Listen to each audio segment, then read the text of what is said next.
Sorry, what did you say? I said that you look absolutely fabulous. Thank You're you. both Thanks. wonderful. I just want to come over and say hey, let you know that you are both muy hermosa. Gorgioso. Thank you. Yes, Thank you. grandissimo even. But Nice. I don't want anything from you. I'm not going to ask you for your phone numbers. I'm not going to ask you for your online screen names. Nothing. I'm going to walk away and leave you alone. You'll never see me ever again. Okay. Yes. You don't even have to respond. This is where I leave. You'll never see me again. Goodbye. Oh, fuck. Wait, that was actually, I like you. Hey. Sir, I'm sorry. Could we actually give you our phone number? Absolutely not. These are dangerous.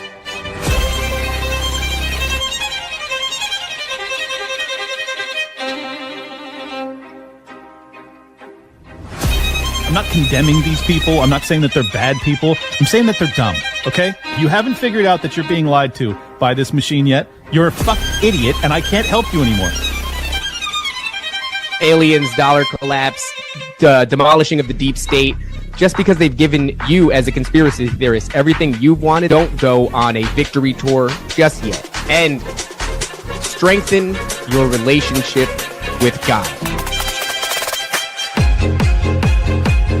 I know that we're almost in World War III. I just don't care. That you're retarded. And everything above that is a disrespect to God. I'm somebody that thought I could fix this, and I'm starting to think about having to eat my neighbors. Be damned if I let TOPLOBSTA be the only one canceled. We're all doing it. David, get your fucking phone put down. David, you got any good bids there, David? Is he stuck? Oh, this nigga's frozen. I think he's dead. That's perfect. It's a fucking dangerous. Welcome to This is a dangerous show. I was trying to save you, man. Let's open this. I don't give a fuck. Let's open this shit up, and we have to be very serious. Like, we're talking about dangerous questions, things that we're not supposed to talk about. So, as usual, bingo. Number one, is Ian Carroll gay? We don't know. These are questions that we're asking on this show constantly. David, what's up, man? You're back. You're back. I don't know. I feel like I just went into a time vortex where I got kicked out, came back, and we're doing the same episode as the last one we did. Is Ian Carroll gay? I don't know. It looks like Spectrum just decided to have an outage as soon as our show started. So fucking fantastic. I can't say this definitively, but the only time I met Ian Carroll, we were in DC, and he had this this fly chick that was following him around that seemed like a groupie. So I'm pretty sure homeboy ain't gay. If there's anybody in the conspiracy realm who deserves groupies, it's fucking Ian Carroll. He's the only one that's worthy of groupies. Fuck you, dude. I think that we're all worthy of groupies, and I think no, dude, he's 6'8". Look, you're tall and you're handsome, Clint, but he's 6'8". No. You Look, isolate a mustache, and then we'll have a conversation. Hold on. It's not that Ian isn't beautiful, and it's not that he doesn't deserve groupies. I'm just saying, don't put him on a pedestal. All right, calm down. Already very tall. Just because you're a little tiny man doesn't mean that Ian Carroll is a god. Don't fucking hurt me on this show. All right, don't cut me deep 5 minutes into this show. That hurts a lot, and I'll not be reminded of my fucking height on my show. Hey, we have an opportunity here to do something that's never been done in podcast history. We all get to talk like this simultaneously. Are you guys ready? Oh yeah, fuck it. Hold on, wait a second. All right. So, I am Clint Russell. Welcome to Dangerous Retards. I'm joined by TOPLOBSTA. Hello. Oh, hello. My name is David Corbo. Oh, very good to see you. This is coming from I honestly, I was just thinking about like how angry I was with what Tim Pool did to me, because I was like, did he troll me? Did he not troll us? Like, what's he doing to us? And then I was just like, you know what? Fucking, this is what he looks like to me. I don't know if he looks like this to most people, but to me, no, not to you when you see him. No, not really, but I still think it's hilarious. So keep going. I do think it was a personal attack. I think that the reason Tim Pool met with Benjamin Netanyahu was to personally slight TOPLOBSTA. I think that's exactly. Some people I attribute 5D chess to, but Tim Pool is on fucking like 6 million D chess, where he's and it's all aimed at TOPLOBSTA. I know this sounds like you're joking, but I honestly believe that Phil Labonte and Tim Pool have become more pro-Israel as a consequence of TOPLOBSTA, and I'm not exaggerating. I would say yes. I honestly believe that. And look, to their credit, Not the millions of dollars being funneled into the show that they do every night. Much more important things here. What are your it's options? Like criticisms I've given them. I understand. It's either bend the knee to TOPLOBSTA or bend the knee to Benjamin Netanyahu. And as far as I'm concerned, they chose the correct one. They both made a good decision. All right. So anyways, I guess we're getting into it. For those that don't know, Tim Pool met with Netanyahu about 48 hours ago. He skipped his show, which Timcast IRL, and he went over there and met them on Chatham House rules, which means that you're able to essentially talk about what transpires at the meeting, but you're not allowed to attribute it to the speaker. For the life of me, I did a whole episode of Liberty Lockdown that came out today on this. I don't know why you would structure a meeting that way. It seems like if you're a journalist, don't you have to cite your sources? And if you're not able to cite your sources, aren't you basically just like one of those New York Times journals who's saying we have an unnamed source within the White House that says Donald Trump punched a toddler? You know, it's like, I don't know. It's all sketch, what does it man. say here? So the rules read as follows: when a meeting or part thereof is held under the Chatham House rule, participants are free to use the information received, but neither their identity nor the affiliation of the speakers nor that of any other participant may be revealed. May be revealed. So it sounds like you have to keep it a secret. Not That's really. the rule. I mean, but what's the penalty? You probably don't get invited back. Yeah. Or if you haven't, you lose your foreskin right there at the table. If they find out that you've tweeted about it or anything else, you have to pull it out and they cut your cap off. Here's my beef with it. This is not an American politician. This is a foreign politician. I don't know why you need to be having a conversation with a foreign dignitary in private in any sense. In any sense. Like, I don't care if you meet with him. I don't care if you ask him a question. As long as it's all fucking public knowledge, all good. I don't understand why you would agree to meet with him with any sort of secrecy policy, or why Netanyahu would require that or expect any American independent journalist to come under those parameters. Like, that's what pisses me off. I don't have any problem with him going there and going like, hey, what do you expect the war to end? What's the negotiation process? Like, he could ask, relatively safe questions and have done his job. But under this, structure just fucking screams weird. It screams. Well, the whole thing is weird because, by the way, Top, I think my auto ducking is on. I think I'm cutting people out. So the whole thing is strange because CLINT has been having these. Tim has been having these allegations levied against him for a while now. He's been in the trenches fighting this battle against all kinds of anonymous and notable accounts on X. And so even that alone, to then go and do this, it at the very least screams tone deaf, like he's unaware or some shit like that. But it doesn't make any sense. I can't imagine that he went into this not knowing that everybody was going to nail him for having this fucking conversation. I don't understand what. Typically, I'm really open to speculation, but for some reason, this is so egregious that I don't know what the play is here. I don't know what the move is. I don't know what he's trying to get people to think. Has he said anything about what they talked about? I mean, I know that the whole thing is secret, so I wouldn't be surprised, but has he said anything? He's made some weird allusions too. He's like, I've spoken to a ton of, politicians, like U.S. politicians in private, and they like to play poker, and you wouldn't believe. And I was like, but don't you understand? Like, this is way different. This is what people have been accused. Like, is he really that tone deaf of the accusations in general? Because I don't think he is. It goes back to on Christmas when I said, stop carrying water for the Daily Wire. This is a clear implication of this.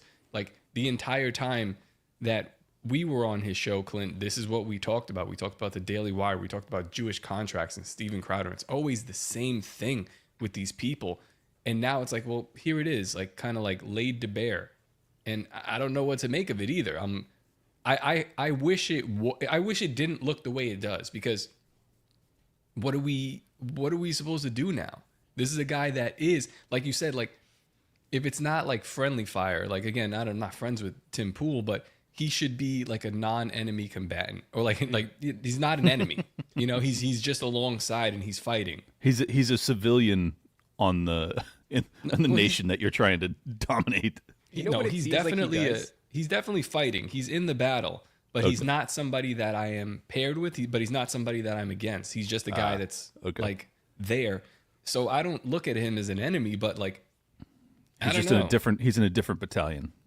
Have you guys noticed that he does this thing occasionally where he will let a rumor about him kind of get to a point of critical mass, and then what he does is once somebody comes out and like lays bare the accusation, that it seems like he allowed the conversation, he never tries to dispute it, and then once it reaches a certain critical mass and it's wrong, then he brings that out, you know, onto Twitter, and he goes, look, you're definitively wrong about me. You said X, Y, and Z. That's 100% not true. And then you go, okay. It's sneaky. It's a little bit debating. sneaky. Yeah, it's like he's setting, and I kind of respect that. I do like that. It's like let them give them enough rope and they'll hang themselves kind of a deal. That's the angle that he's taking. It's like allow them to just run rampant with allegations, with rumors and all this shit. And then he kind of steps out when somebody does get too egregious and he goes, not the case, asshole. And I think what happens is you build up enough of those. This is just too far. It's just too much. Yeah.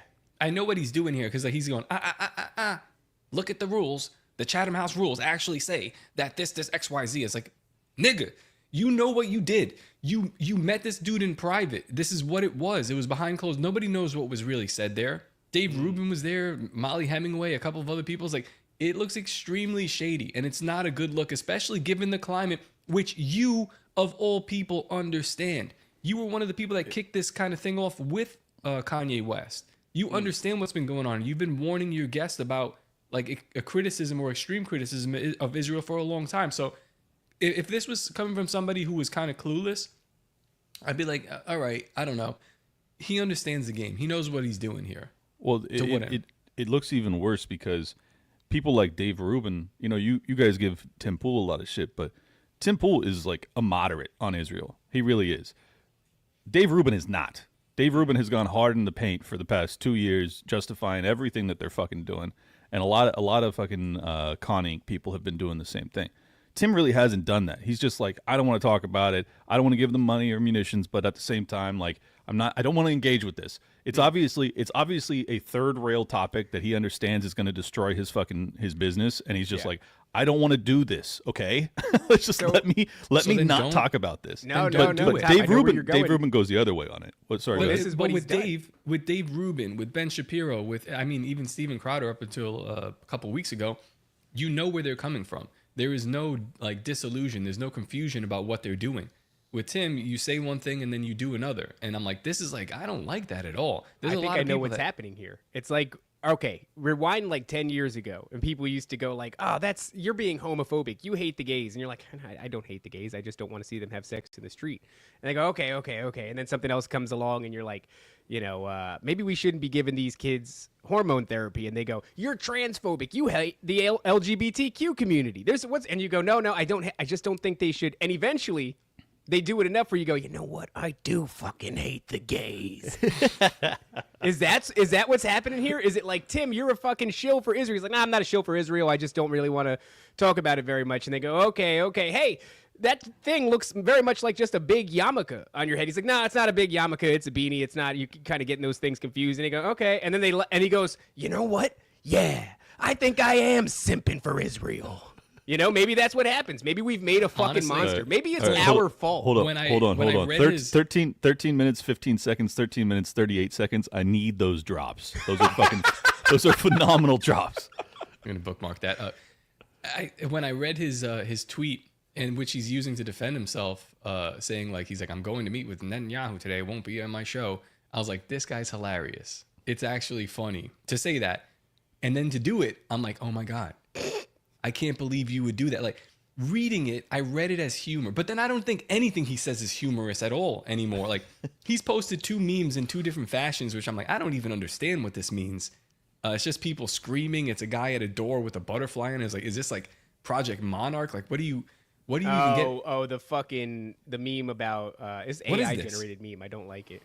I don't get it. I don't understand his humor. I don't understand the points he's making. I don't even his other like.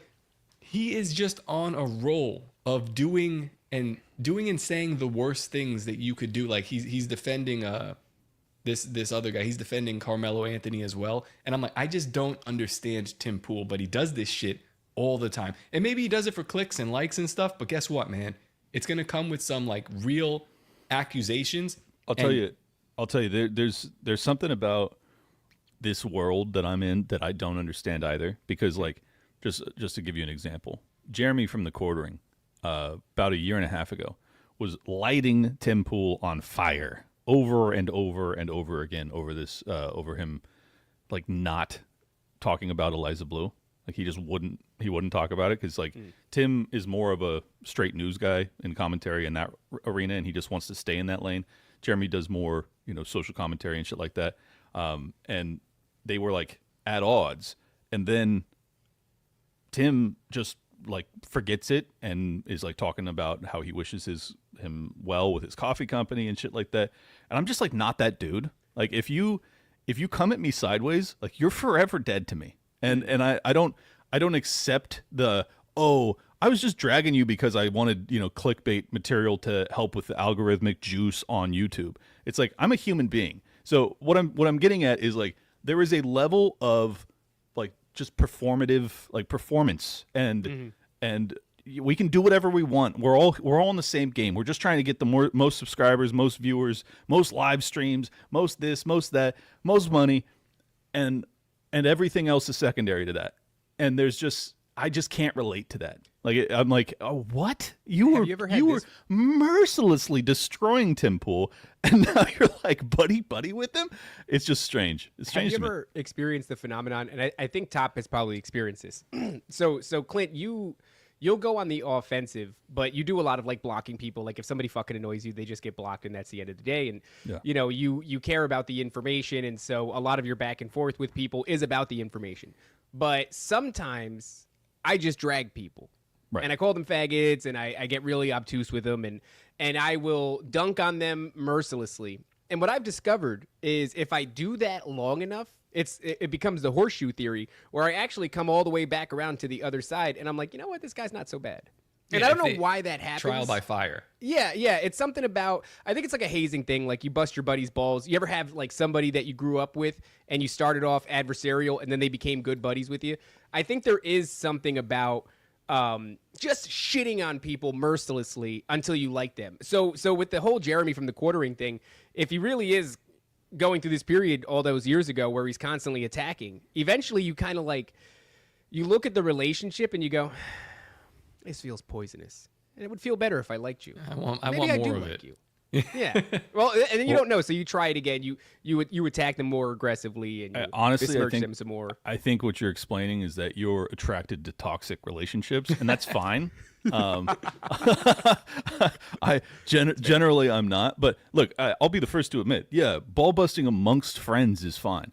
That's ball busting amongst friends. You don't have a fucking a screenshot of me going, oh, and why won't I talk about Eliza Blue? And then do 20 episodes consecutively just saying I'm such a fucking pussy for not talking about this. Like, there's just that's not ball busting. Okay, there's something else there. Here's unstable. The thing.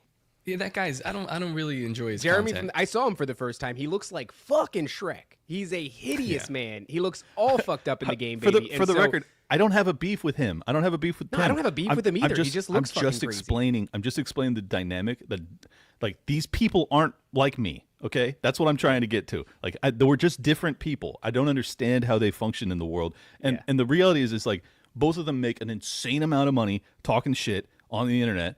And I just think it warps you. Like at some point, you're just like you can't be like us, So I don't know. That's my broad takeaway. That's what they're doing. They're making money. They're talking about bullshit with each other. Like Eliza Blue, bullshit. That entire thing. Although the interesting part, I feel like they miss. I thought Shane Cashman nailed it with the gang stalking. There was something weird going on, but they were talking about just the latest whatever kind of bullshit. With what Tim is doing, it's constantly affecting the culture in a huge way. These are people that either I had known when I first got into this space, or people that are just getting into this space that then will know who I am or who you are, and they're coming through this guy. So now I'm watching this bridge, and I'm like, this bridge is owned by Israel or something. Like, it's like, what the fuck is going on? I feel like this bridge will affect my kid's life. Like, this is how, and people are real stupid. I was saying, like, a major influencer met with the president of a foreign country in private, and that's fair to say. In secret, whatever. I'll, if you want to argue the semantics, but it was definitely private. There weren't phones allowed to be in that room, and we don't really know what was said or who said what. So that is a big deal. Keep in mind too, this is a guy who his military, his special forces, just blew up a ton of fucking people with bomb-laden pagers that had been infiltrated into Hezbollah years ago. Yeah. And they just like let them walk around with these things for fucking months and months, and then finally we're just like, and kink and blow them up. And you're like, he fucking gifted Trump that golden one. Like, yeah, very weird. Dude. And then you're like, I'm gonna meet with this guy without a cell phone. Like, I'd be scared to death to meet with Netanyahu. Like, I'm not even kidding. Like, this guy is not fucking cool. I think the question we need to be asking is, we know that the elites are drinking babies. They're drinking the adrenalized blood of tortured babies. Is Tim Pool now elite enough to split a baby with Benjamin Netanyahu? See, that's the question we need to be asking. Now, if I was saying that about Do you Tim, think they went Dutch on that baby? Sorry, go ahead. just like touch on that baby. They had 2 straws and 1 baby. A wishbone.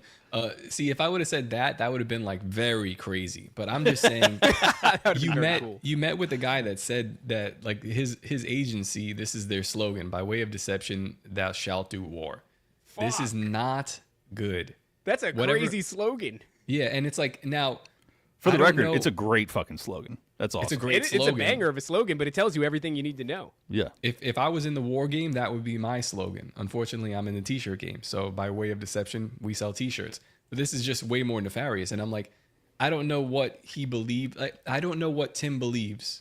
I don't know what Netanyahu would have told him that he'll now believe and now repeat to his millions of people, his entire audience. Now he's like sponsored by Rumble. So he's reaching that crew as well. It's like, there's so much wrong here. This is the point that I made on my show, is that the most benign explanation is that Netanyahu wants to meet with independent commentators to try and basically soften their stance on Israel, to make it so that when you have an anti-Israel guest on, which Tim used to regularly, he hasn't so much as of late, maybe that's the reason. That's the most benign reason, because otherwise there's no reason for Netanyahu to meet with you, Tim. Like, there's no reason. So he's there to fucking influence you. So you're accepting that influence. That doesn't mean that you will be influenced, but you probably will, because this guy's fucking master manipulator. That's like what he's there to do. So the one thing I will say, why are you putting yourself in the line of fire, especially if you're trying to maintain your appearance of independence? Because this just seems so detrimental to that. And I can't see an upside. I can't. What I will say that gives me some peace of mind is, like, if BB said something to Tim that Tim slightly didn't, like, he wasn't sure if, he'd be like, no. And he would like oppose it and like push back in like a weird autistic way. Maybe. I'm hoping. But again, we don't know exactly what was said there. I think the conversation was like, hello, Tim Pool. It's a pleasure to meet you. Please, have a seat. Drink a baby. And that was pretty much the entire thing. Realistically, what happened enjoy there, your baby, Tim Pool. Enjoy your baby. Are you it's enjoying your baby on the house? This baby was there is sourced. that It was a free-range baby from Haiti. I would bet that Netanyahu doesn't even really know who Tim Pool is. Somebody that's advising... Netanyahu doesn't even know where the baby came from. No. Sorry, go ahead. Somebody that's advising Netanyahu, he's like, you're in the United States. These are the larger creators that can get to this meeting. It's like last minute meeting. He's like, bring them. And he's just going to put out a net of like, Israel is okay. What we're doing is cool. We need more support. And, maybe that net will bring you more support. And that's worrisome, because it's like, well, what is this guy really doing? And then you look at the track record from the last 2 years of this war that's been going on. It's like, it's a whatever. Let's not even say the word genocide, but it's pretty awful. We've asked for ceasefires. We've asked for some kind of peace, some kind of stability to this region. No, they won't have it. And forget about the stuff that they're doing in the United States. Forget about the Talmudic law that they adhere to, which they say, and that law says that the Goyim are trash, which all of America is. Forget about all that stuff. What he's doing is pushing another agenda. And you're pushing it to somebody who is going to then talk to millions of people the next day. So I'm like, how much is that going to get through? How much is that? Here's a question. How much is Tim's show going to actually change? If he was or wasn't brought by Israel and Netanyahu, how different would this show even be? Well, I don't think he would have on me and Dave and others. Scott Horton. He hasn't. As a matter of fact, it looks like they just shit on Dave. He hasn't since August. That's true. And they just shit on Dave Smith. And the next episode where he talked about his meeting with Netanyahu, he had a rabid Zionist on, self-described rabid Zionist. I'm not saying they're going full. That's true. And he's got the street reporter that he's got is like self-described basically neocon. And he's like regularly on the show now. So look, I don't know. Maybe Tim's also very much a businessman. He could be saying to himself, there's almost nobody in the independent commentating space that is, or not almost nobody, but there's less and less people that are openly pro-Israel. And he's just saying to himself, this is my new lane. I'm going here because this is where the money's at. I don't think Tim's that type of guy, but I'm just saying like that could be his analysis is just like, there's a wide open lane here because almost everybody that's like blown up, like even Rogan is not like openly pro-Israel. Did you see the fucking? He has a lot of guests on that fucking eviscerate them. So I watched the first episode of Kill Tony, which I was told Kill Tony fucks hard. I've never watched Kill Tony, and I was disappointed. But it's not in their defense, hit or miss. Well, in their defense, it was the first episode on Netflix, and I think the pressure was really on, and it was the most expensive one too because they've got fucking Shane Gillis there, they've got Tom Segura, they got Joe Rogan. And a lot of these open micers, that are doing their minute are fucking stressed out. But there was a point where God, Gillis... I wish I had a Netflix account so I could watch that. Oh, sorry, go ahead. I heard you had too. So what ends up happening is Shane Gillis plays Trump, and he's talking about Israel, and he's just like, everything we gave you our entire government. And it's fucking really, it's actually like a banger of a line. And you look over at Joe Rogan, and he's not even laughing. He's just going... Like he's got a face on where he doesn't know how to engage with this, because it was very, it's fucking, he's just telling you like, oh, everything that we've done for Israel, we've given them control of our entire government. And it was, like I said, well delivered, a banger. Joe Rogan does not laugh at all. I honestly think that like at the highest level of media and influence, and the same thing with Alex Jones, he's backed off on Israel a lot too. And this guy he went on a tangent today. I was when I was looking for, because we don't prepare for the show, we go, what the fuck are we going to talk about? And then I just go through my feed to see what we're going to talk about. No, hold on. Let me explain. He has been talking about Israel a little bit. I mean, it's unavoidable. Like over the past 18 months since that war started, you have to talk about it a little bit. I'm just saying, for years and years, Alex Jones talked a hell of a lot about Israel, about 9/11 and everything else. He was like, and USS Liberty, he was all over it. And then he got into trouble and he was getting those lawsuits and shit. And he was like, I'm not going to talk about that nearly as much. And it just kind of became a back burner. What I'm saying is, I think at the highest level of influence and money and power in the commentating space, you recognize that like, if you stay on this trajectory, if you stay on the Stu Peters pathway, like they're going to mobilize assets against you. They're going to start. You're like, I'm not even fucking kidding. Yeah, dude. no, You're right. That's a great way to put it, though. Mobilize assets against you. I feel like we're gonna have journalists start to do hit pieces against you. We're gonna maybe you'll have a lawsuit. Maybe you'll be set up for fucking rape charges. Maybe your Russell wife will Brand. die. You know what I'm saying? Like, I just think that fucking shit like that is real. And a lot of people, like Tim, who's just got married and had his first kid, and he's just like, I don't want to fucking deal with that. Okay, I'm just going to talk about American politics. Yeah. Well, I mean, I want to get into But then he meets with Netanyahu, and I'm like, all right, this is weird. That's the thing. It's like like I said, it would could be smart that if you could. It'd be smart if that? you could avoid. It would be smart if you could avoid it. And I get avoiding it, but like, you just can't. I don't even really. We're doing this show, and I've thought about it. I'm like, this show. What do I really want to do? I want to tell dick jokes. I want to say the N word, and I want to talk about fucking fallen angels. That's what I want to do. This show will get me in trouble. Your list of desires are so awesome. Sorry, go ahead. Deep simple desires. man with simple needs.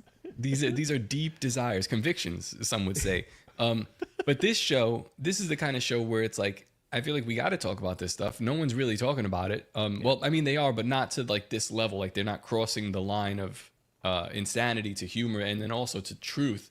where you can feel a little more comfortable and talk about this stuff. But it's like, hey, it's there. It's gonna always be there. But like, what am I inviting? What am I inviting to myself by talking about this? Eventually, nothing good. Nothing good. You'll be celebrated by the people who have no power to protect you from the people who are not going to like what you're saying and are going to fucking burn you to the ground. Like, I almost pity Tim Pool. Like, one of my friends there, he was on the show right after us on Tim Pool. He's a black dude named MAGA, middle MAGA. That's his thing. I forgot his real name. That dude's cool. Yeah, but he was like, hey, Tim seems like a victim of his own success.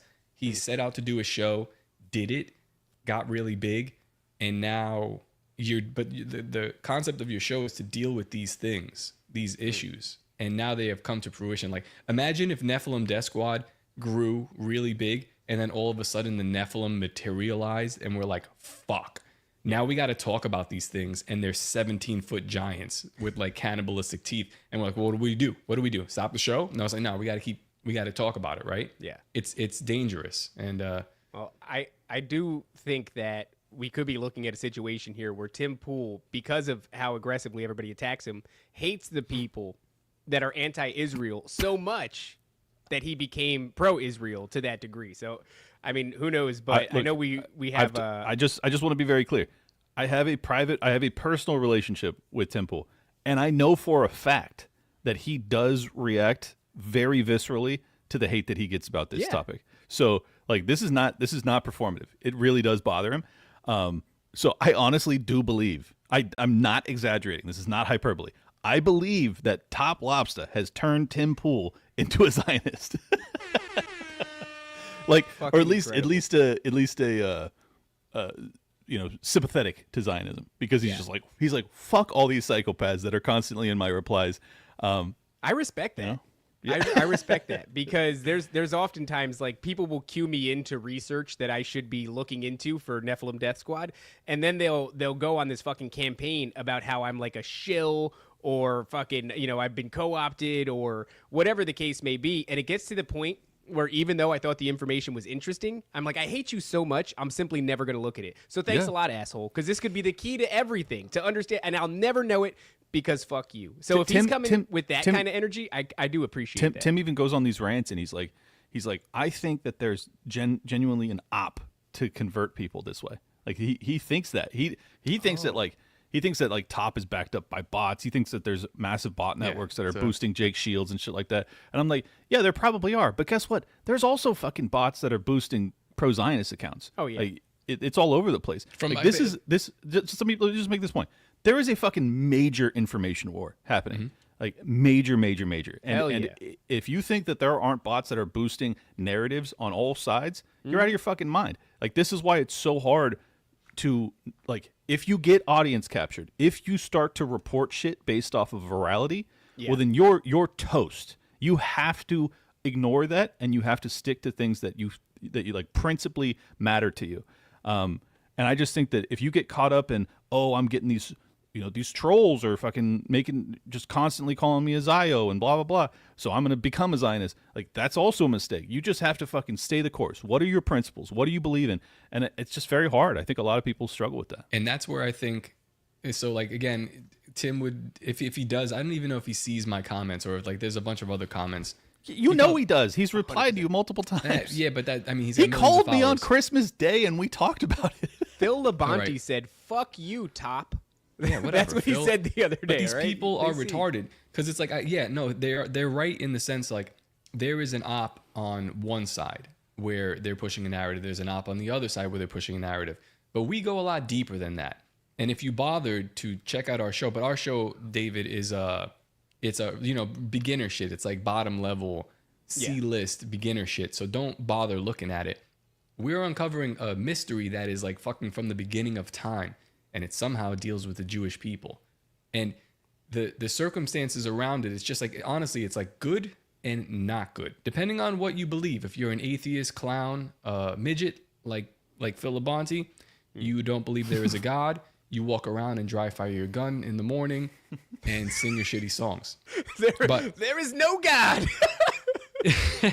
If he walks around his fucking living room. There is no God. If you've lived through 2020 and COVID and the response to it, and understand that there's a level of spirituality, understand that there is something bigger than us, then you have to ask these other more basic questions and go down this rabbit hole. And when you do go down that rabbit hole, you'll see that this has been happening forever. So yes, Israel, or the state of Israel, the people that are in it right now, I mean, man, it's almost inherently evil what they are doing, how they have captured this. Whatever. Go to episode fucking 1 through 7 and check it out, 1 through 8, and you'll hear what we've been talking about this entire thing. So I've been saying, like, I'm tired of talking about the Jews, but it's like, damn it, man. It is the number one thing that's gripping us now, and to Top's point, has gripped us fucking since the dawn of time, dude. Since the dawn of time. And now, dawn of time, it's been somebody that has such a huge show to miss this and be like, well, you know, it just must be a bot network. It's like, you're an idiot. Like, the amount of venom that I could spew at you for having such a huge platform and missing something so obvious is like, dude, you can't afford to miss something this obvious, or at least like investigate it further. And he hasn't done that. So can you share my screen? Can Israel just choose a champion, and then America will choose a champion, and then they'll fight it out, and whoever wins, they're gonna choose a Nephilim, dog. It's gonna be like some kind of giant. This is why shit like this topic, like, no matter how much you want to ignore it, you can't. And this is what drives me nuts. So, effective immediately, individuals who engage in anti-Semitic behavior, whether online or through physical harassment, will be ineligible for U.S. visas or permanent residency. The United States will no longer offer immigration benefits to those who promote or participate in anti-Semitism. It starts with the immigrants, but it won't stop there. Screening social media for wrongthink is un-American, invasive, censorial garbage. That's my response to that. And like, I just want to like make it very clear to people, like, this is it's an issue that's going to increase over time unless you fucking shut it down now. Like, you cannot allow for, like, everyone's like, oh, it's just fucking immigrants. Who gives a shit? Oh, it's just immigrants that were thrown in El Salvadorian prisons and Guantanamo without due process to be indefinitely detained as if they're fucking terrorists, even though some of them are just like gay hairdressers. It's like, you need to stop this now. You have to stop it now. And a lot of people don't want to. Well, even if this is what happens, Clint, if you even question it, right? This is the video that you posted. I'm not even going to play the sound, but it's Matt Walsh. He's like, I'm a patriot. I like America. No, play the sound. It's quick. Okay, we'll listen to. I think, I don't remember who tweeted. Someone tweeted something like, if you're an American patriot, it means you're pro-Israel or something like that. Yeah. This idea that, like, this poor it goy. is your patriotic duty to have this particular feeling about another country, no matter what the other country is. I don't care what country it is. So that goes. Look at how downtrodden Jeremy is. He's like, this isn't going to go over well. This is not what we should be Isn't it funny that that's the same thing? Like, if you're a patriot, that means you're by default pro-Israel, and they're trying to do that with Christianity too. It's like, if you're a Christian, you have to support Israel. Like, why the fuck is Israel the thing that you have to support if you have support for something else? This is the problem, Tim. This is what we're saying. It's like, so yeah, maybe I'm supported by a whole bot network. Maybe there's like, 10,000 bots liking my response. But the reality is that this is happening, and you have a huge platform, and you have not addressed it adequately. Whatever. Let's watch this. I do think that there is something patriotic about supporting our allies, because we form alliances because it's in our national interest to form alliances. And having formed those alliances and yeah, but you don't have a patriotic duty to support any country that is not your own. Look at Ben, just like he's like, I hope he says the right thing here, right? It's like, what the hell? But, in this case, we just should back Israel. All right, the last part is probably clipped out of context where he laughs, but the rest of it is like he's watching and he's like, say the right thing, be careful, like. Be careful with that. What the fuck are we talking about here, man? Well, this is the whole rule by deception thing that drives me nuts. And this is where, even though I say it's a badass slogan, I don't appreciate it when it's being utilized against me. And Ben Shapiro has lied through his fucking teeth throughout his career, saying, I'm not advocating for Israel above America. And then when the war pops off, he goes, look, if Israel falls, they're gonna fucking, bigger war, launch nukes, blah, blah, blah. So we got to send them material aid. We got to do this and that. It's like, oh, so you did actually believe that all along. You do want them to receive munitions and financial assistance from the Americans. So just be honest. Like, if you were just honest, I wouldn't really have a problem with it. Like, I would disagree. I would disagree vehemently, but at least you would still have my respect. Like, you're Jewish, you believe that Israel's, survival is probably paramount even to the United States, because you would just move to Israel if the U.S. fell. And it's like, okay, fine, that's your perspective, but you better be fucking honest about it. Don't you run around with some America First mantra shit. Don't you run around with Make America Great Again. Like, no, that's not your thing. That's not what you're about. And I think that the duplicitousness is what really bothers me. Yeah, isn't there a shit ton in the Talmud about deception and whether or not you're allowed to deceive and who you're allowed to deceive? It's like, obviously you're allowed to deceive the goyim, but you're not allowed to deceive other Jews, and there's like a whole thing about lying and deceiving in order to get what's beneficial for you and other Jews. And then you watch that get sort of rolled into, what was the expression, Clint? Deceive and what? It was like war by deception is basically the general idea. Huh. Yeah, I mean they have the same. There's a similar concept in Islam as well. It's called taqiyya. It's like just basically you can lie to somebody outside of the religion if it furthers your goals. And whatever, I get it. I get what you're doing, but like when I'm the guy that's being lied to, I feel like I take it a little personally. And we need to like step back and say, well, what are you doing here? I think we need to send Stu Peters to Israel, and then he's going to solve this whole kind of debacle that we're in. Dude, that guy's like literally calling for war against Israel now. Is that what he's doing? Yeah, well, dude. I mean, we could arm him. He's a pretty big guy. He's kind of jacked too. We could send him over to Israel. He'll fuck up Benjamin Netanyahu. And I think what rubs me the wrong way is that, like, I'm a big fan of, I guess, tactical thinking. I love, like, Sun Tzu's The Art of War. But there's just something about honor amongst enemy combatants, Like, it's like you don't commit war crimes. Like if your enemy falls and he throws up the white flag, you take him hostage. You don't execute him. Like, and there's this difference, and I think this kind of boils down to cultural differences. That, like, I have honor even in the heart of battle. And a lot of these people don't. And I don't know how you maintain respect for somebody like that when you know that, like, if you were to fall in battle and throw up the white flag, that they would, like, it's wild. Well, I mean, that's who you want in your greatest ally, right? Some Exactly. fucking super deceptive, cutthroat motherfucker. Super. See, I don't even want to talk about this shit anymore. It's just like, it's always the same thing, and nothing ever changes. It's constantly in the news. I have to deal with it, be gaslit by it. And I can't even enjoy my favorite shows that are airing on Netflix anymore. I've been having a perfectly good time enjoying my favorite shows. I'm also balls deep into Love on the Spectrum. I'm very invested. I also am suspicious of it because at a time where we've been tearing apart the telepathy tapes, I realize there's like this massive push for normalization among the autists. I mean, even in the language that we use on X, on Twitter, something has changed where I don't know if it's because autism is at such a critical mass that you have no choice but to embrace it on some level. So time to make content, time to represent them on the big screen. But I don't know. It seems like there was a time where we were horrified by autism. And now it's like we're watching them smooch. You know what's weird about... we're watching them smooch. We're watching them smooch. Yeah. You know what's weird about that This entire season is that. Well, what's weird to me about it is... what are we watching? Or rather, what are we doing when we're watching this? We're watching retards go to Pound Town. Yeah, and I'm cool with that. But, like, No, I'm not. I mean, I'm cool with watching them go to Pound Town. My thing is they set them up. So you'll see the producers, they'll do something where they're like, they'll show you something that happened behind the scenes that, like, obviously the autistic guy never intended for you to see. So let's say, for example, the autistic guy's trying to figure out how he's going to come about in his scene. And he goes, well, what I'm going to do is I'll come in, I'll walk off from the side of the camera. And then what I'll do is I'll say this, I'll say this, I'll say this. And then you say this, and then I'll say that. And they go, okay. And then they keep that whole thing in there, which is not what the autist intended.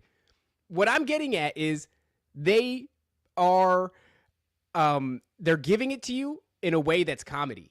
They want you to laugh at these retards. And that's fucking weird to me because I'm like, I know that's why I set out to watch this, but I don't know. Is it okay that you're presenting it that way? I'm supposed to be a bad person. You're not supposed to be a bad person. You're supposed to be putting this on because you're like, I want to fucking normalize, dating amongst retards, and we're supposed to tune in to laugh at it. But if we're all laughing at it, then it seems cruel. There's a cruelty aspect. This too. Tim Swims in Israel's cum pool says, sexy downies all of a sudden, which is like, yeah, they keep doing that too, right? They're like, look at this one. You want to fuck this one, don't you? You want to fuck this one, you dirty bastard, don't you? Yeah, you do. That is the weird aspect of watching that show. Is you're like every new like female retard that comes on the screen, you're like, would I? And there's a couple of them where you're like, yeah, sure, that's fine. Yeah. And then you find out like their personality is just insane. And you're like, well, Top, who's your favorite autist on the show? I'm going to judge you heavily based off of this. My favorite, Connor. Which one's? Oh, Connor's the really polite one, right? He talks like this, and he has like sometimes he has a British accent, and then sometimes he doesn't. I like him. Yeah, I like him a lot. He's the one with the smoke show sister, right? Yes. Yeah. Oh no. Tanner is the smoke show sister. Tanner's the one that asks a lot of questions. He's a little annoying. Yeah. I forget which one Tanner is. I know the other one has like a homeboy with the fucking top ramen hair though. Who's I don't just like him.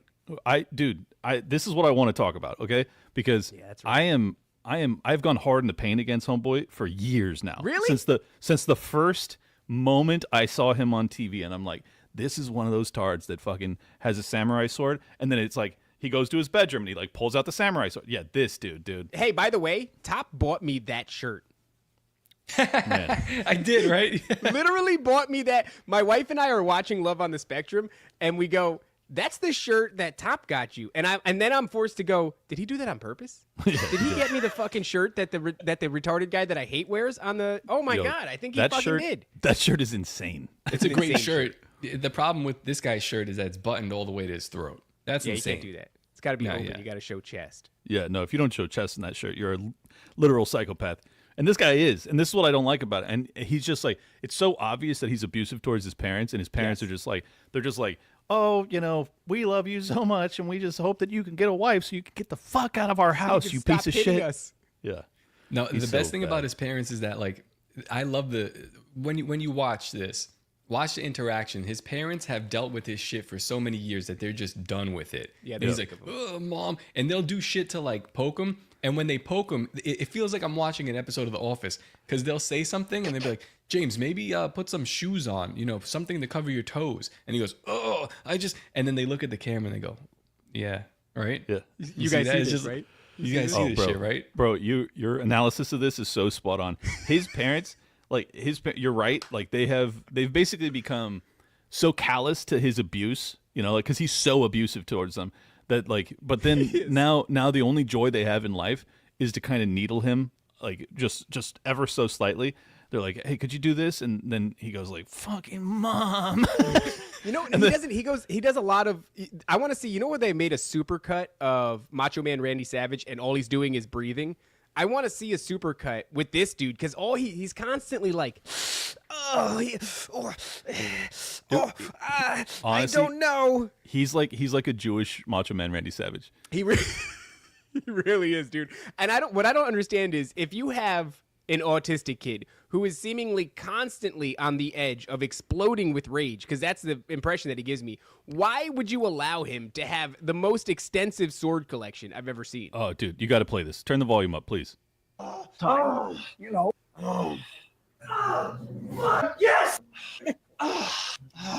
Yeah. Damn it, that, huh? That team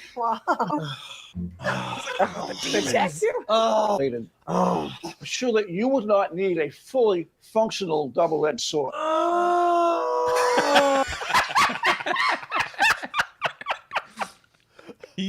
This guy he's probably the worst person on this show. Like, my God. I don't know how he functions at all, but a fully functional double-edged sword. If I had to choose between meeting with James from Love on the Spectrum and Bibi Netanyahu, it'd be a tough call. Like, I don't know who I'm more. Like, I really don't like either of them. That's a terrible, terrible scenario to be put in. Maybe that's why Tim went. Maybe he was given those options. Just think about this, though, because I've come to the conclusion that the vaccine schedule is an extension of the MK Ultra program. Wow. So you've poisoned these kids and you've made them victims of their own body, and you've made them retarded, and then you parade them out onto Netflix in front of millions of people, and then you present it in a way that's like, we're meant to laugh at these kids, but I'm not going to say it out loud. That's the thing that they've done here. They've taken these kids, they're victims of this shit, and now we're laughing at them. What they've also done, this is why I wanted to bring this up, because it ties back into the telepathy tapes again, with obviously the autism and stuff like this. And the Jews. And the Jews, yeah, he's definitely Jewish. One of the episodes towards the end, I forget their names. He's like the fat dude, and he's dating the other girl. Oh, and yeah, they love animals. They like went to Africa. I forget their names. Yeah, they almost seem like the healthiest couple of Dude, autists. I fucking hate that chick though. She sucks. I don't like them. And these are autistic people, I'm sorry, but I don't like their personalities. But I think they're also just very childish and kind of like very slow. You're right. Like, it doesn't make me a good person to hate her because she's obviously like a 12-year-old mentally, but like I don't fucking like her. Okay, I don't like her. She's mean. She's mean to her big fat fucking doofus boyfriend, and she's just like, let's go to fucking Africa. I'm just like, I don't have any patience for this bitch. I don't have any patience. So anyway, there's a point where they're talking about something like numbers, and she just names a number, and then he correlates it with a color. And they put synesthesia. they put on display that this guy has extreme synesthesia. Like, they're just going 9, 7, 8, 15, and he's like pink, blue, red, and it's just like they make that point a couple of times, and I was like, it's interesting that they're talking about that right now, this idea of synesthesia. And then there's another couple, a new couple, this guy with the cowboy hat, super cool dude, and his thing is perfect pitch. So he's like a DJ. And they're on a date, and the girl's like, how about this song? And he's like, C flat. How about this song? C flat would be B, actually. He's like, F sharp. And he just knows it right off the bat. He thinks of the song, and then he even says, he's like, oh, that starts in the key of A and then goes to the key of B. Like, he knows. By the way, that same guy, he first meets her parents. Like, he comes into the house, and he's like, pleasure to meet you. He gives everybody a hug. And then aggressively makes out with their daughter in front of them, standing up in their kitchen, and they're all like, dude, fuck? Me and my wife were literally watching this screaming. It was not like laughing, like scream. I had to put my head under the pillow. Yeah. I've never experienced this level. I was covering my wife's head and face, and she was curled up in a ball on me, and we were just screaming. It's the greatest show on earth. It's the greatest show ever made. I've never felt this way before, and this show has made. It's the greatest show on earth, other than James. Every time he's on the screen, I'm mad. I'm super mad. He makes me mad too. I think he's evil. Did you see the part where the best looking autist got really upset because her boyfriend wouldn't fuck, and she started crying. She started crying because he's like, who's the best looking autist? I don't know what her name is. He's about to fucking expose himself here right now. I know who you're talking about. You know who I'm talking about, right? I think she's the best looking autist, and she's also kind of like not almost normal, but the more normal of them. She's the girl that likes animation. She's like, animation is very important to her for whatever reason. Can you pull her up, Top? I don't know if you can. You find her. think she's the best looking? Interesting. I know who you're talking about. She might be the best looking autist. Dude, that chick is such a bitch. She has this date with that one dude in season 1 or 2, and they're like, they hit it off so hard. Yeah. And then she's just like, I fucking love you. And he's like, I love you. And then then she's just like, I don't think that you like animation enough. That's her, big face. She got a big face there. That's not really the best. I don't think you like animation enough. That's what I don't think you like animation. That's what she did. She fucking broke homeboy's heart. She's just like, I don't think you really love comic books like I do. Well, she broke the fucking that dude's heart, because she goes, she wants to fuck, and he goes, well, I can't do that because it's against my religion, and I'm going to save myself for marriage, which is fucking, based retard shit. And she is now faced with that. Dude, she falls apart, and she starts sobbing, and then literally terminates the relationship, I think. I don't know if I didn't get that far in the series, but it seems like they're now going to break up, because whatever's going on with this retard, she's...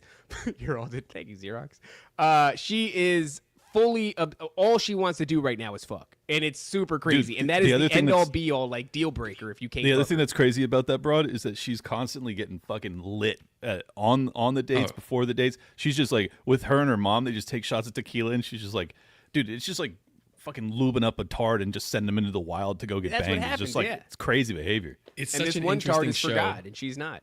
I don't know how it like overlaps with what we're even talking about, but it does somehow. It's like It does. Awesome. I was I'm looking forward to looking it. at both of these things. This and I was show like, is they called connect. Dangerous Retards. We're talking about Dangerous Retards. This is Talk about Jews, blacks, and retards on this show. And Speaking of retards, $20 from the Pee Pee Poo Poo Man. shout out to Pee Pee Poo Poo Man. Start a GoFundMe to get Toad on Love on the Spectrum. Also, what up with the NDS Patreon? It's all StreamYard links and shit. Mwah, kisses, bye. I don't know. I'll deal with it later. No, it's you guys are just retarded. You don't know how to use this stuff. But Hey, we've been trying to get him on. I just got to say, we have tried for over a year now to get Toad on Love on the Spectrum. We also tried to get him to debate Bobby Kennedy, which he had an opportunity to do at one point. Toad does not want to succeed in life, okay? So stop telling us to do things. We've tried endlessly. He really half-assed his submission too. He just said like, I win the fucking costume contest every year. They're like, that's a prerequisite to being on this fucking show. Every Yeah. single autist on this show wins the costume contest. And he every just like year. he just like cold emailed them that. Yeah. Which is like the most autistic thing you can do. Honestly, it wasn't even like an application form. He's just like, I win all of the Halloween costumes every year. Yeah. And you know they don't actually get those kinds of emails because all of the autists have handlers and the handlers are doing the emails. Exactly. So, yeah, they're like, oh, this one slipped through the cracks. Can't fucking, And He's that's like it, too. It's like, what are you supposed to do? Reach out to the autist that reached out to you? Like, no. Give me your fucking, your owner's number. I am retarded. Yes. $1. There Yes. we go. Shout out Pee Pee Poo Poo Man. All right, perfect. All right, let's move on to something. Yo, run that Bieber clip if you would, because this actually ties into my take on Tim Pool and all the other influencer casts. Just before Really? we, yeah. All right, let's see. So Justin Bieber obviously was at one point the biggest pop star probably in the world. Yeah. Or top 3 for sure. He's still fucking, Yeah, no, he's still super famous, but like in terms of music, he hasn't had any hits in a long time, that I'm aware of. So this is him yesterday. Doesn't even look like him. Go, get out of here. You guys want money. Money. Get out of here, bro. Okay. Get out of here, money. That's all you care about, money? All you care about, guys, is money. You don't care about people. Only money. Only money. No people. You don't care about human beings. Go. All right, that's good enough. So I think, there's been this trend of watching like child stars as they degrade and people, feigning concern for them. And when it comes to Britney Spears, she's always like, she genuinely looks like she's in trouble. Like That's she's not doing even really. Britney Spears, dog. Excuse me? You never seen that video where the fucking the face tether? So whoever is pretending to be Britney Spears, I don't know if it's every video, but in one video in particular, the fucking AI face untethers. And in one frame, there's 2 totally different bitches there. There's Britney Spears that's offset, and then there's just some other clearly discernible bitch that's been wearing her face. All right, well, I'll have to go down that rabbit hole another time. But what I was trying to get at is like, Clint. well, yeah, maybe I won't. But Britney, assuming that that's actually Britney, Jesus Christ, she's obviously dealing with serious mental health issues, and everyone's like, I saw that video yesterday of Bieber, and people are like, he's not long for this world, how tragic. And I'm like, I think that he's doing fine. He's seemed all right there. He's shooing away paparazzi, saying you're only interested in money, you don't care about people. Like that's true. That's what paparazzi are. I mean, yeah, he looks pretty rail thin, and he's probably doing drugs, but like He's always been a skinny kid, though. yeah, that's true too.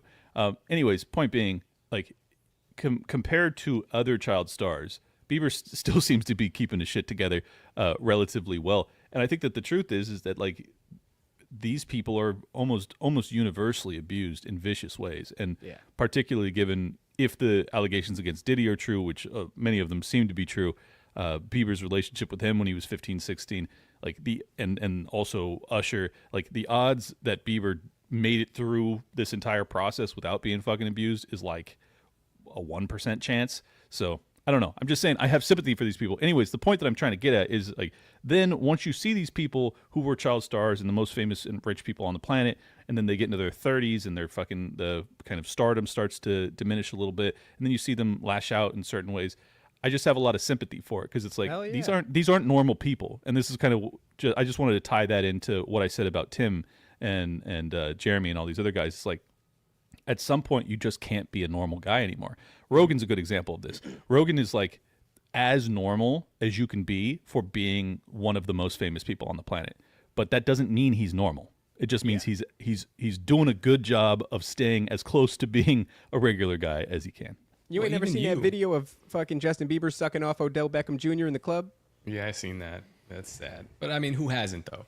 You know, who hasn't sucked? Nah, I hear you. But the reality is, Clint, like, are you even a normal dude? Like, when did you remember the time we were at the restaurant? It was right before I went to Jamaica.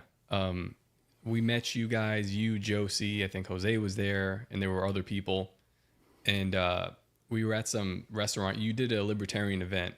And we were all talking, and then I looked over at the table next to us, and the people were like, "The fuck is wrong with these people?" Because like, is she, you know, Josie saying like, "Oh yeah, I was just followed by Elon Musk, and like we're talking about this, and you're talking about like I don't know, fucking some other shit." We're not leading normal lives either. So like, I sort of understand. Like, I don't relate to a lot of people that aren't in this space because I'm doing something different. Like, we're doing something very weird. Yeah, so, no, look, that it definitely makes us different, but it doesn't make us like not. It doesn't make us not relatable, not still kind of down to earth. My point is like once you get to a certain level of fame where you know Rogan goes anywhere, and it's like he's gonna have hundreds of people approaching him. I've been recognized in public like 5 times. You know, I get recognized at political events all the time, but in terms of just like generally in public, very rarely do people ever approach me and talk to me. So. But I'm saying, I still get to maintain a normal lifestyle. Rogan, Bieber, Britney Spears, like those days are done. It's over. Yeah, Tim Pool too. I go to the casino with Tim, and it's like maybe one person will recognize me, but you're gonna have 6 or 7 or 8 that recognize Tim, and it's just there's levels to this. Well, take the fucking beanie off. That's what I was gonna say, dude. If he takes the fucking beanie off, nobody's gonna know. if he just put on a hat like this, I think he'd probably get recognized way less. Nobody cared who I was until I put the beanie on. I'm just saying, like at the level that you're at, you understand how different like your mindset is in comparison to like other people, what they're talking about, what they're thinking about. So just imagine like a million levels above what you're doing. Right. Like Justin Bieber, like I can't even imagine what kind of life this dude is living. He's never even lived a normal life. So for him to be behaving this way, basically handed him off to the industry, because you simply can't. What I've gleaned is once your kid becomes a superstar, so much of it is like, okay, I guess you're going to go with your management team and they're going to take you on this one. And mom will be here when you come back, kind of a deal. You know what I mean? And it's like, then this kid just gets whisked off into the hands of predators. And I don't just mean sexual predators. I mean, Hollywood is filled with opportunities, deals to cut and shit like that. And all of a sudden you're the kid with everything that somebody wants and they're trying to cut deals with you. They're fucking this kid over left and right. What I'll say is the video that we just watched, very mild. I think he seemed fine, maybe a little bit thin, but I mean, he's always been on the thin side. He's faring a lot better than he should have. I think if he was spiraling like a Britney Spears or her AI double, whatever, and he was shooting videos with him holding fucking butcher knives and doing dances and shit, I'd be like, yeah, that tracks. That makes a lot of sense. Yeah, but he's 10 or 15 years younger than her, so you gotta give it time. He could definitely lose his shit. By the way, David, you know how you tweeted out a couple days ago? You said, "I stay be using words that I don't understand and hoping that nobody notices." Yeah. What you just said a minute ago, and you've done this on every episode that we've done so far. But you said, "I've gleamed." It's gleaned. It's not gleam. No. Like, it should be gleaming. Like, it's fucking very bright. Glean means to extract information from various sources. So you have gleaned this. I'll not change it. No, that's fine. Stay gleaming, homeboy. I don't give a fuck. I am, baby. Fucking stay gleaming. Unbelievable. Yeah, I do that, and I don't think you notice. What I'll say is, Clint, you think you notice when I use words that I don't know the meaning of, and I think that 90% of them go over your head because I'm that good. I'm Okay, that listen, good. that's The probably vast on the majority of subject. words that That's come out of my probably mouth, true. I don't know the meaning of. On this idea of like a Justin Bieber, like we can't really relate to his life and what he's been doing. This dude here, same concept. MrBeast, I cannot relate to this person's life and what he's doing. I can only speculate as to what the fuck this is and what we've seen from it. He's got like running, I don't know if you want to call them bets, but like there's money on the line if you don't leave this dark room for fucking, a year or some crazy thing. Like he's doing all kinds of challenges with people where he's putting them through really harrowing shit. Is that one harrowing? And it's no, you got that one right. That was right. Okay, I don't know if I pronounced it right. But he's become so rich, and he's got so much influence that he's now treating people like science experiments for a cash prize. Here, I got to point this out because you guys are probably too young. But in the '90s, there was these B movies when you guys were little tiny babies. There was these B movies that like was constantly hunting humanity for like money, and I swear to God, MrBeast has made his entire living off of like reformulating that in a way that's not lethal, but essentially just testing the bounds of human capacity and morality to see what they'll do for money. Like that's what he's done. And guess what, ladies and gentlemen, his name is MrBeast, and that's exactly what the devil does to you. The devil tests you. They say, we'll give you these rewards and this and that. All you have to give us is your soul. MrBeast does that professionally to the tune of hundreds of millions of dollars in his bank account. It's concerning. And I say this is not a religious bargain. And I say this is not a religious zealot, but I'm just telling you what he's doing is pushing the bounds of good and evil. He's got a kid right now on a challenge, hanging upside down for 72 hours. If he can make it to 72 hours, then he gets like $500,000. But last I checked, I think he's actually dead. Yeah, exactly, dude. All I said was I was like, dog, this is not good. And people like, what do you mean by that? Like this is perfectly fine. Like, what do you expect them to do? Like, I don't know. I don't know what I would do if I had all this money, but like open up a surgical facility in Ghana to treat rescued child slaves is not my ass, dude. My ass. This It's motherfucker eerily is 100% human trafficking now. That's what's happened. I feel like they're telling you that. I mean, again, I would never accuse Tim Pool of human trafficking, but this is, what are they telling me right here? Dude, his show on Amazon Prime is called Beast Games. And in it, you are just basically, your morality is tested over and over again. Are you going to backstab this person? How are you going to negotiate who moves on and who gets left behind and sent home? Are you going to rob your friend? Are you going to be deceitful to maintain your bag? Like, that's the game. That's what he's doing? I shit you not, bro. It's a 8 or 10 part series. I watched the whole thing because it's fascinating. I do like the experiments within humanity to test the bounds of people's morality. What will they do for this fucking $10 million Fuck, is it super called prize? 40 Days in the Wilderness? No, it's just 10 days, backstabbing is what it ought to be called. But it's very fascinating. I'm just saying, like, this guy, when I'm watching it, and I think everybody at home is watching it, and someone, backstabs everybody to do this, or they don't backstab anybody and they sacrifice $1 million. Like, shit like that happens too. Some people, Owen Benjamin chastised me, says it's scripted. I don't give a fuck, Owen. Let me live in my delusions. But my point is that when someone stabs someone in the back that's like one of their best allies, and they do it viciously, everybody at home, I have to imagine, has the same reaction I do, which is, oh, whoa, that's crazy. MrBeast is always there watching, and he just goes, like he's just like, he has no emotion about it. He doesn't give a fuck. This is as far as he can go on camera. You know damn well, like in his personal life, he'll get 2 hookers off the street, toss a stack of cash on the ground, and say, "Kill each other."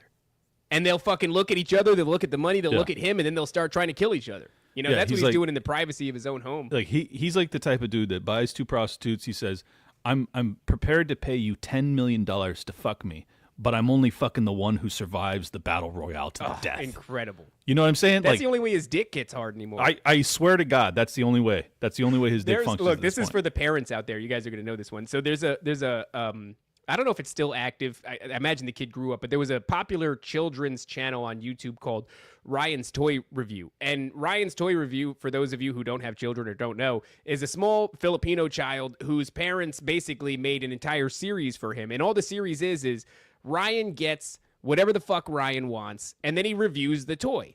And this is great, entertainment for your child until he comes to you and he wants everything that Ryan wants. But you can tell after watching that kid for a couple of years that he just hates everything. Exactly. So what's ended up happening is they've inadvertently, and maybe they knew, but the money was so fucking good. I mean, they made an empire. They're selling their merch in fucking Walmart. They're signing on other children's shows. Ryan, there he is, sweet little Ryan and his fucking mystery egg, that son of a bitch. He's grown up now. He's much older than that image I remember. shows. I remember that kid though.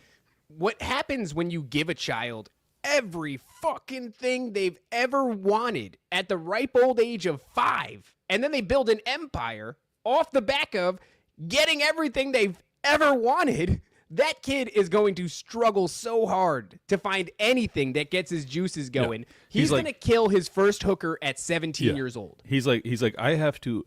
He's like, the only way I can feel anything is to do heroin while I'm skydiving. Like, do you understand the threshold for my enjoyment at this point? Honestly, that's a real thing, right? Because it's obviously you take a kid who's never had anything, let's say you shot some microwaves into the ionosphere above Haiti and you destabilized it and there was a giant earthquake and then you went in there and you stole a bunch of babies. Well, those babies probably would never have seen anything cool in their lives. So if you give them like a Super Nintendo, despite the fact that it's 2025, they're going to be fucking floored. Exactly. But if you take Ryan's Toy Review and you give him a Super Nintendo, he's likely to bury a shiv in your eye.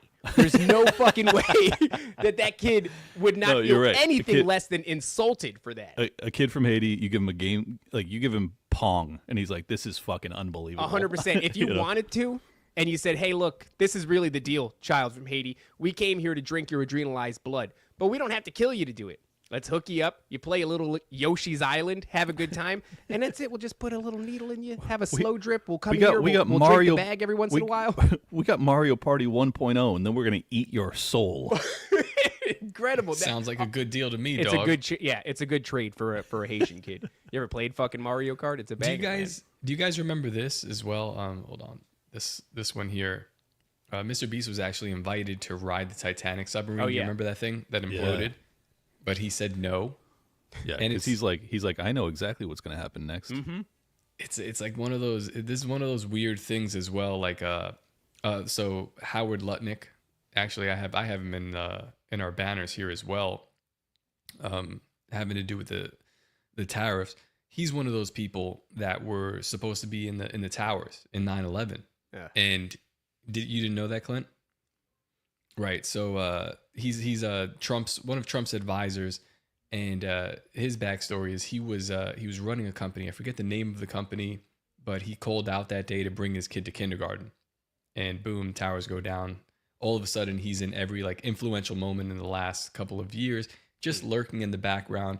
And I actually think it was his idea for how Trump would go about like this economic warfare with the tariffs and all that stuff. And here's a tweet from him. Let's pull that up. I wonder if we can go back and find people that were like, I was supposed to have been on the Titanic.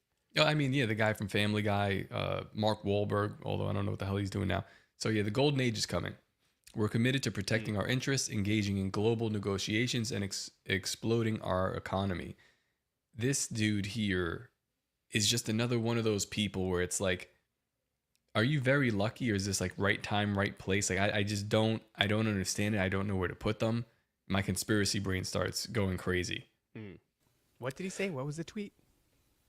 That we're entering into a golden age. This was yeah. So today they almost exploded our economy. By the way, tell us what happened there. I know you did an episode on it, but yeah, I don't want to recap the whole thing, but basically the tariff threats imploded the bond market, or they made the bond prices start to spike, so they backed off last second. So yesterday they dropped the tariffs. They paused them for 90 days and the economy boomed. So a lot of insider trading on that one because the market had tanked, record tanking over like a 3-day or even a week-long period. And then yesterday, Trump tweets out at like 9 something in the morning, be a fantastic time to buy. and then by noon he pauses the tariffs for 90 days, and then the market has the biggest single up day in history. Not proper shit, man. That's not cool. Do you think he also said that the countries that he wanted to come to the table to renegotiate trade have, all except for China? Is there any veracity to that? Did he get what he wanted? They claim, but we don't know. It's like there's no negotiated deals yet, so TBD. It could be like bluffing. It's a weird thing to be throwing around this language of golden age. People who watch Nephilim Death Squad know we've been fucking harping on that for a while, but it's like there's a bunch of occultists, Alice Bailey and Helena Blavatsky, these old school sort of dark arts bitches that were predicting by way of like channeling spirits that 2025 we're going to enter 2025 specifically we're going to enter what's called a golden age, and then I see him using that over and over again. It's also like the first Caesar, I think, the first what's the proper terminology, not Caesar, the first emperor of Rome ushered in a golden age, and it was like this big, kind of, I don't know. It's just weird that language keeps getting thrown around. Donald Trump says, "Oh, we're entering a golden age," and all these fucking occultists are like, "Oh yeah, we're going into the age of Aquarius. That's what's coming out." I'm like, why has a rapper never named themselves Emperor? Emperor is a great fucking It's word. a banger. It's a banger. Yeah. I don't know. Maybe they just don't know that word. They don't know a whole lot of words. That's true. Good point. That's true. Are you a Yeah, rapper, I don't know. David? I'm not sure how to feel about it. It feels nefarious and spooky to me, but I get that I'm a unhinged schizo. If they're like angling that they're gonna migrate back towards a gold standard and get rid of the income tax, which someone like Lutnick has talked about ad nauseum over the past 60 days, then fucking awesome, man. But I just don't believe these guys. Like, well, the golden age is not, well, I mean, it is one of financial prosperity and all these other things, but it's specifically one where we forsaken Christ and champion somebody else. Somebody else comes and sits in the place. And you be talking about the little season. No, not the little seasoning. Sorry, that's the only thing I know about. It's fine. It's best kept that way. But I mean, I don't know. I'm not sure where the fuck we're going. I feel like we're going to a place Clint. that. What's that? I said, embrace your ignorance, Clint. Stay there. Stay where you are. Don't climb any higher. That terminology golden age just keeps fucking popping up over and over again, and it's got some real serious historical connotations. It's also got some real serious occult connotations and prophecy connotations. It's a weird one. And then I'll just tell you, you look at the profile pic of Howard Lutnick, you don't come away comforted. I'll tell you that. Is this? I mean, who is this guy? I'm not really familiar with Howard Lutnick. He's the CEO of Cantor Fitzgerald. It's I think it's like a bond investing firm.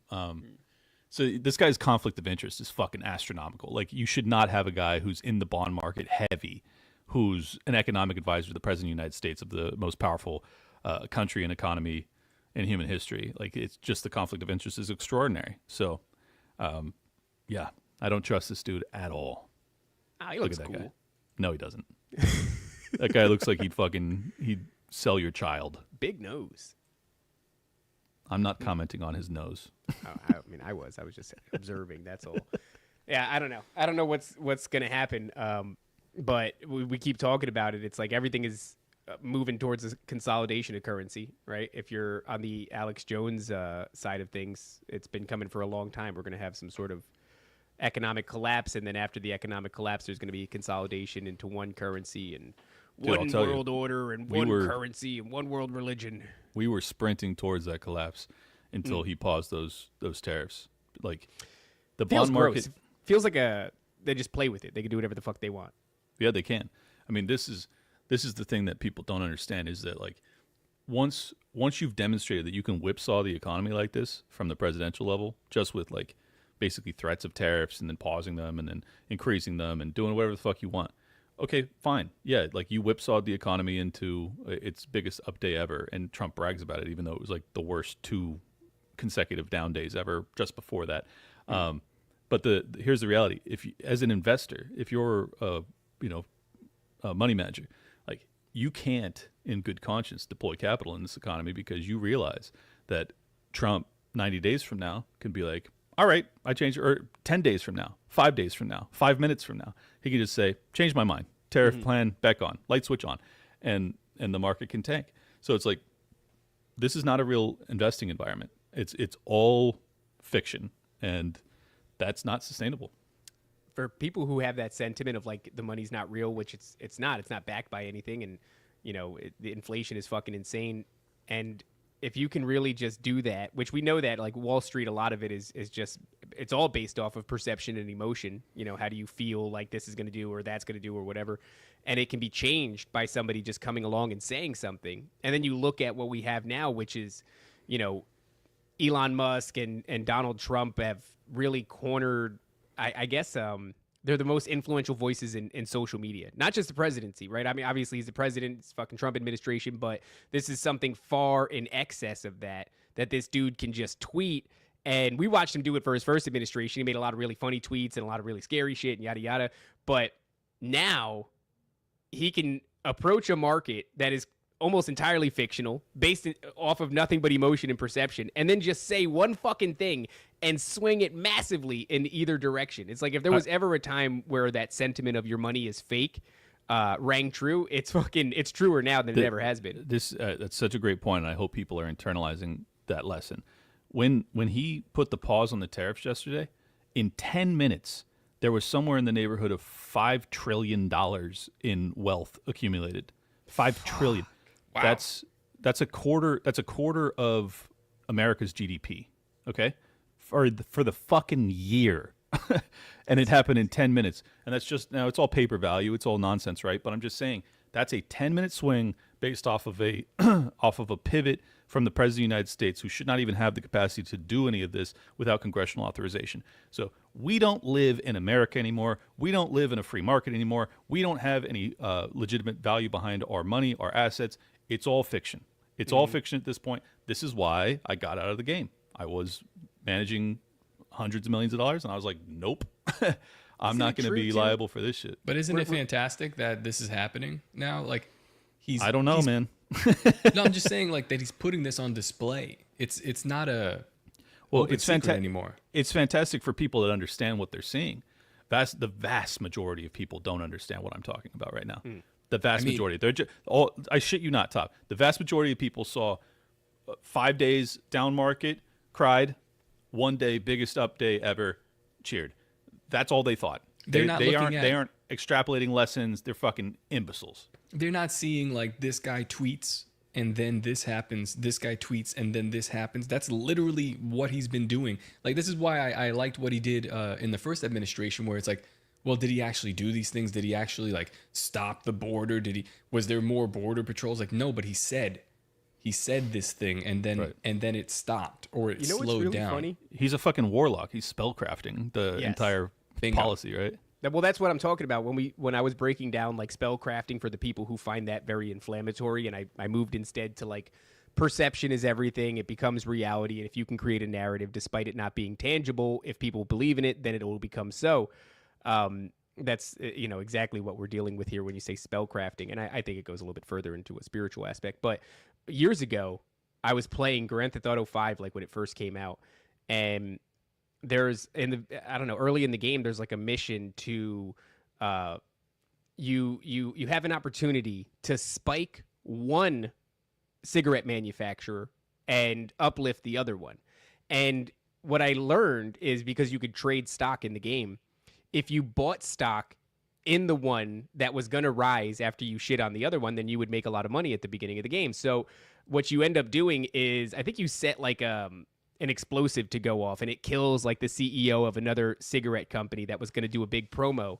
And because of that, their stock just tanks because people lose faith in the brand. It's all up in the air. And I remember thinking, like, is that what the fucking stock markets are? Like, is that how they work? You just create fear, or you create confidence through some sort of public display, and then you, step two, make money, step two, profit? I need to explain something to people, because this is really important. What you're describing is corporate espionage, which is a thing that's happened forever, and it's totally illegal. But Jim Cramer's entire career is to basically unload the bag on the average investor, so that the institutional guys can get out. So Jim Cramer slams the buy button. All of the institutional investors sell. all of the mom and pop investors buy, and then the market tanks. This is, I shit you not, that's his job. That's why he's been in that for 20 years. That's why his stock predictions have such a atrocious track record, but he never gets fired, because that's not his job. He's there to mislead you. I just wanted to explain that to people. All that time that's been going on. I mean, so if I'm 34 now, it's almost been 20 years since like I started kind of sniffing around. Like I got interested in Ron Paul and then realized I was too stupid for politics. But I was at like the Occupy Wall Street movement and shit. And during that time, I learned that we were causing a bubble with the amount of inflation. And also like our national debt was ticking away. I don't remember what it was at that time. It was like in the single digits of trillions, I think, way back then. I think it was around 10. And, well, either way, I became aware of this idea that all they were doing was staving off an inevitable collapse, that inflation and debt had gotten to such a degree that total economic collapse was only a matter of time. And then they just kept expanding the bubble and expanding the bubble and expanding the bubble. So it's really funny to have that, if that's the truth and that's never went away, and we're really just keep, we just keep printing more money and keep trying to make better deals so they can give us a little bit longer. And also at the same time, they're just manipulating the markets by fucking tweeting. Like, our entire economy is a joke. It is fucking, it's a scarecrow. And this is actually a really good lesson to teach people. So Occupy Wall Street began in 2011, like late 2011. National debt around that time was about 15 trillion. Our national debt today is approaching 37 trillion. So since the Occupy Wall Street movement, our national debt has now more than doubled. I'm just telling you guys, none of this is sustainable. And this is why, much to the consternation of many libertarians, I was open to Trump's, tariff threats and negotiations to try and reorient the global economy to a certain extent, particularly if he could diminish the income tax, allow for the domestic population to industrialize a little bit more and to pay a little bit less in income taxes and have more of the tax burden carried by importers into America. I think that would be preferable if you could structure it that way, while simultaneously lowering, reciprocity, lowering mutual tariffs from oppositional nations so that our industry can sell into the EU, for instance. Like, it's not fair that they sell so many cars to us and we can't sell a fucking single one of them. Like, that's such bullshit. So I was cool with that, but the main reason I was cool with these extraordinary measures is because I recognize none of this matters, ladies and gentlemen. It's fucking over. Like, it's going to fucking collapse. Yep. You have to do some dramatic shit. And so this is what pissed me off about the libertarians that were like, oh, fucking Trump and the tariffs or taxes. And it's like, yeah, dude, yeah, tariffs are taxes. Thank you for the 101 breakdown. Of fucking course, a tariff is a tax. Of fucking course. Nick Gillespie talking about his 401k. I'm like, aren't you like some sort of economist? Like, don't you realize what's happening here? This is, and I got some heat for fucking dragging him for that. But like, if you're a fucking real deal libertarian and you don't understand that this is all bullshit, like, you're an idiot. I don't even understand why you're investing in the fucking broad-based stock market. And you're like 65, 67. I don't know how the fuck old this dude is, this Fonzie-looking motherfucker with his leather jacket and shit. But like, why are you in growth stocks? Why are you getting fucking whacked for 20 or 30% in a 48-hour period in the stock market when you're supposed to be preparing for retirement? Why haven't you migrated some of your account to bonds? Why aren't you like having a more conservative investment spectrum so that you don't fucking get your nose broken because Trump's a psychopath? Oh, by the way, Trump didn't exactly fucking keep it a secret that he's going to implement tariffs, did he? No, he didn't. He said it very loudly. So you're a libertarian and you know exactly what a tariff is going to do to the market, especially if it's broad-based and it's threatened against the entire global economy. You know exactly what the fuck's going to happen. So why the fuck did you not go short? Why didn't you fucking go to cash? Why didn't you go to money market? Why did you stay long, Nick Gillespie, you fucking Austrian economics libertarian? You imbecile. Sorry for the rant. I have a lot of sympathy for him because I don't understand it fucking at all, dude. Yeah, but no, but for a guy that is supposed to, yes, yeah. If it's your fucking, if you're supposed to know what's going on, yeah. He's part of Reason Magazine, which is like it's a libertarian think tank that kind of like delves in economic and social issues, and he has done more than his fair share of economic interviews and speeches, which I've heard. Whatever, take the bath, boy. That's why I told him. I said, pull yourself up by your bootstraps, playa. It's like, I don't know what to tell you, stupid. You're the one who's been saying this, and what, you didn't believe your own words? So it is what it is, man. Fucking. I mean, you're a libertarian who's adamantly opposed to tariffs, and yet You didn't exit the market when you knew Donald Trump was going to implement the largest tariff regime in fucking American history. You didn't actually do anything to protect yourself. How about personal responsibility, Nick? Like, I'm sorry. I just, on all levels, this frustrates me. I know you said that it's fucked. But given the move that he just made, where like, you know, there's some notable bounce back in the market, and now he's, you know, Trump is kind of celebrating that. Like, look what I did. What do you think is going to happen? I'm not asking you to make predictions, but I mean, if you had to speculate. Well, if you're asking me what I think is going to happen, you're asking for a prediction. Look, touche. By definition, David. I just don't know what the meaning of the word is. I just use words, and sometimes I describe words in ways that I also don't know what they mean. Look, the 90-day pause is going to tell you a lot. We already know that if he implements this tariff regime, the market's going to fucking tank. So you have to be prepared for that. But the truth is, what you've also learned is that Trump is not telling the truth, that he will back off. Even when he said for the past week, he's like, we're not going to negotiate. These tariffs are coming. There's nothing you can do to escape it. And then he did pause them. So, but then we also don't know how many of these calls to representatives in the White House from foreign countries that want to renegotiate. We don't know how many are true. I'm sure that a number did. I'm sure that there are some. Of course. So I think the important thing to notice here is that the other countries don't notice either. But what he's shown them is like, I'll do it. I did it. These people freaked out, and he just said whatever.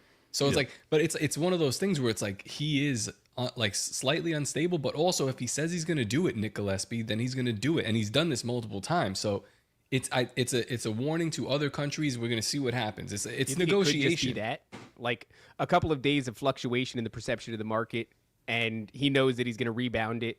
But what it does is it gives people, other countries, the impression like, yeah, this motherfucker's about it. There's probably some dudes that fucking jumped off a roof from this shit. Who knows? And it's like, you know, most people wouldn't play with the market this way, but he's doing it. And you're seeing, he's like, yo, this is like deep into the red. And then he just looks at the other countries and they're like, fuck, listen, they had to have been sweating. They're like, is this guy really going to fucking put 125% tariff on us? And he's like, bro, everyone was sweating. That's why the market fucking tanked how it did. Yeah. And rightfully so. It's just super dangerous. Like what he's doing is super dangerous. And when you do things like this, shit breaks. It's dangerous. Yeah, it's fucking dangerous.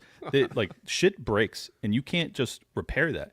Like if you tank the market aggressively enough, and there's margin calls on investors to the tune of trillions of dollars, and they don't have that money, then they have to go to, you know, maybe they have derivatives or insurance contracts. They go to those companies and they say, hey, we need to cover these losses. We paid you our premiums to cover us. And then they go, well, we don't have that money because we didn't expect you to fucking get wiped out in a 48-hour period.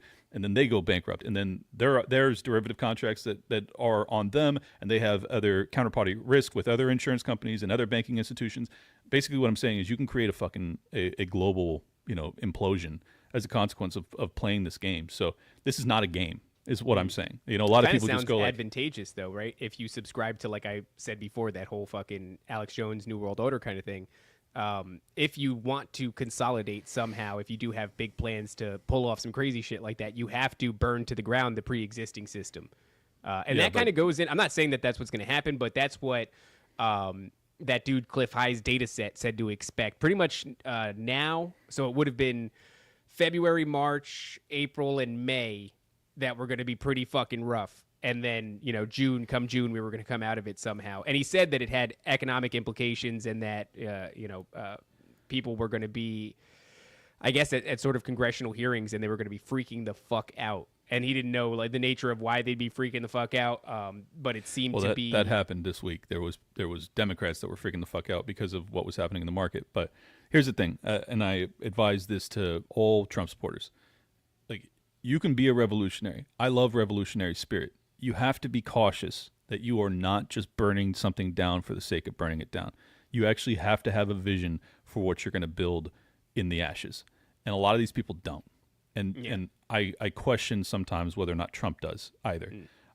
So just be cautious. Like, it's okay to be a revolutionary, especially if you exist under a very unjust system.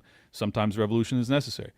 However, you better have a fucking vision, because if you're just a chaos agent, well, then welcome to hell. And you just created it. I think Trump does have a vision, and I'm also very comfortable saying I don't know what it is. I think that's one of the things that he's keeping under, you know, lock and key. The guy says a lot of shit, and he's kind of an open book on stuff, but his true motives is something that I don't think anybody really knows. But he's about to have. If his true motive was to do something like that, like he's gonna fucking tear it down and build it back up, he could never say that. He could never say that that was what was going to happen, because half the country is still polarized in the opposite direction. They fucking hate him, right? So if he uttered, hey, we got to rip the Band-Aid off, we got to destroy this fucking economy, and we got to rebuild it somehow. I'm not saying that's what he's doing, but if there was ever a plan to sort of save the state of America from the dire situation that it's in, this guy couldn't even tell you what it is, because everybody would go, that's a fucking horrible idea. And, you know, they'd rally against him one way or another. So if he is going to do anything, he's kind of got to do it under the veil of secrecy. Well, he does. And this is where the trust the plan people, you know, scream at me and go, he's got a vision. He's got a plan. He knows exactly what he's doing. It's like, okay, maybe. He also was the guy who fucking greenlit, you know, lockdowns and Operation Warp Speed. And I'm like, look, I'm sorry, but you can't ask me to trust that guy. Okay? You can't. I can't do it. It's not possible. Do you think? But that doesn't mean that he doesn't have a vision. That doesn't mean that he won't be successful here. I don't know, but I can't trust it. Sorry. Do you think in 2016? Do you think the economy, the dollar, the state of America, could that have been turned around and rectified in a way that would be satisfactory, or was it already too decayed at that point? I'm sorry. What year? 2016. You know, 2012, 2016. Yes, absolutely.